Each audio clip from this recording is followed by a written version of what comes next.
We're gonna be playing against the top tier teams of the CSO, which include a lot of semi-pros and pro level players. So we'll see how that goes. That'll be interesting. And there's no stream on right now, so this recording should be super clean. And of course, I am Aegis. Please do subscribe to my channel if you enjoy what you see here. With me today is Zinger XPN, Hello. and over here in our bottom corner we have SoU, our pink Protoss player. He's going to be playing against Ices, our red Terran player. This is Shakura's Plateau. Yeah, so it is cross spawn, which allows the Protoss player to be more flexible in terms of their build order. Hero, yesterday I believe, has been showing the counter 111 for the Terran build style by doing the Protoss version of the 111, which just means that you get a gateway, a Robo, and a Stargate. And he's been making that work, so we'll see if SoU decides to opt for something like that, or if he wants to play standard and get maybe two gateways with stalker aggression and then expand. We'll have to see. Yeah, those games from Hero were very impressive, but even more impressive was actually the games I saw between White Raw and Cloud. And I've always known Cloud as a pretty solid player, but White Raw showed Cloud what it meant to play macro. Like, Yeah, that was not even close. Cloud is a former Warcraft 3 player, and he's been known to show results. I think he's pretty young, but the thing about Cloud is sometimes he's playing at a near Codes level, and sometimes he's playing at what I would consider like a platinum North American server player. He's very inconsistent, and players know that. And yesterday he was playing extremely well, or during the DreamHack Invitational, Yeah, but he I don't know. played well, but White Raw just totally smashed his face in. Like, Yeah, White Raw's was just special like, tactics. no. And like, it wasn't, yeah, it was just so, it was so cool to see. I was just didn't know what Terran versus Protoss could look like that, I guess. Yeah. Both players doing pretty normal things right now, except for this tech lab. Yeah, I think that Mike is or ISIS is going for a Reaper expand build, Yeah. just because he's not throwing down that second barracks for the two SCV Marauder concussive shell push, Oh, there's or the there, yeah, concussive shell. Where's he gonna put his second barracks? He may be doing it now. Not sure. I think he's trying to get rid of this probe first, but there's no way to do it without a marine. And yeah, SoU does see the tech lab researching, so he knows what's coming. yeah. I don't know if ISIS is gonna commit to this, just because the tech has already been revealed. Soyu is most likely going to get a sentry next for his gateway because that's really the only way to effectively stop this build. There's gonna be a command center right now, so it's a Marauder expand. There it is coming down. Yeah, so there's just a bit of metagame occurring where ISIS showed Soyu the tech, and sure enough, Soyu is getting that sentry. Um, and then he's just expanding behind it because Soyu is going to be preparing for an early attack. Nothing's going to happen. He's going to overproduce units and not workers. And he's going to be behind economically because he committed too hard. Yeah, I think SoU's response should be actually to not stop making workers, go up to 2 or 3 gateways, and then try to poke in to see what's going on. I'd really like to see that. He's getting up his second and third gateways right now. Is that probe walled in? That'd be a really sad probe if that happened. So you getting out his sentry, it's gonna gain some energy, and within the next like 20-ish seconds, if he doesn't see the attack, he's gonna know that ISIS is expanded. Yeah. ISIS following this up with 2 more gateways. I think he's just gonna stick with his go-to style, which is kind of similar to Select or MMA, which is just being abusive with medevacs and bio units. You know what? I think SoU is gonna be going for a 1-base bust.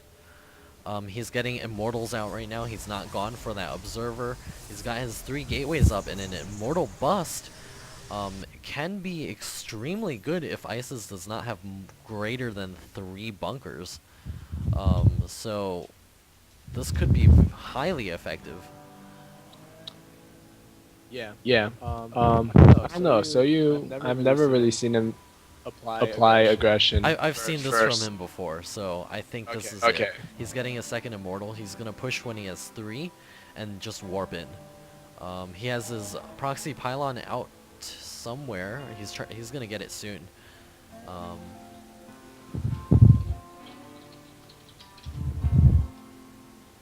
Okay, so second immortal almost finishing. should be starting a third in just a second. He's hiding those immortals very well, and he's shown a bunch of sentries, so Isis thinks he's going 3-gate expand. And he has a warp prism, so this is actually new. He's gonna be dropping immortals. Ice is getting up a missile turret right now. I guess he saw too few sentries and decided that SoU might be going for some sort of DT. Yeah, so a quick way for any player really to know what's up with the Protoss player. This is just a simple tactic that Idra said on his stream. You basically check frequently on how many sentries that a Protoss player has, check the in-game timer, and basically the number of sentries should match up with the minute mark of the game timer if they're spending all their gas on sentries. If not, then they're up to something else and they're spending their gas on a different tech branch. That's pretty cool. Yeah, it's an easy way to see if, hey, look, are they going DTs, are they going Stargate tech, and if you see the number of sentries, then you can put a finger on whether or not you should prepare for any kind of variation of chase. Actually, Day9 and Idra had an argument about this over state of the game at one point. I guess Idra eventually figured out what Day9 was talking about, because that's actually the last person I'd imagine to actually say that. But knowing Idra, he's a pretty good player. He would have figured out eventually, even without Day9 arguing with him about that one. It was one of the state of the games. I actually don't remember what number, so I can't point you to whichever one it is. Yeah, I do think that I know what state of the game you're talking about. I obviously can't put a finger on the exact number, but yeah, Idra tends to complain, but then he goes on to win major tournaments. So I wouldn't. He complains, but when people like argue with him, he takes it to heart. So that's one good thing about Idra. So we're missing the two immortal drops going on in the back of ITC's main. I don't think major damage has been done. Isis no is workers have severely been. supply blocked, and the 2 immortals do survive, which is something great for SoU. However, it's going to be difficult to get them out of that position, and Isis is going to be forced to keep his entire army back. And actually, Isis has overstimmed. Yeah, it's really important to note that like 90% of all his Bioball is currently below half health. Yeah, and SoU is coming through the front. He does pick off an immortal. Isis sees this coming. I don't know. And he's still got these 2 immortals in the backside that can do major damage if necessary. Well, those turrets are most likely going to be able to stop all kind of immortal harass from this point on. But as I say that, SoU goes. I like that a lot. He's doing a 2-pronged attack. He's forcing the army from running in, and he's gonna force heal the ramp. Does he? No, he does not get the force heal on the ramp. If he got that force heal on the ramp, this natural expansion would have been toasted. But it looks like the 2 immortals continue to pound away in here.